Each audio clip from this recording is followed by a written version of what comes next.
জানিস? নাম জেনে কি হবে? ভালোবাসা কি নাম জেনে হয়? ভালোবাসা তো হয় মন দিয়ে। তবে আমি ওর বাইকের নাম্বার প্লেট মুখস্থ করে রেখেছি।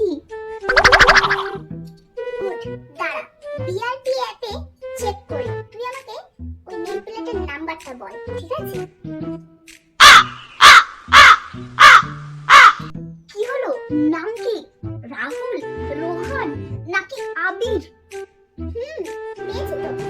এই তো, বাইকের মালিকের নাম কুন্দুস মিয়া, বয়স 52 আর পেশা মাছের আড়তদার। দারুণ মানাবে কিন্তু, বিশ্বাস কর।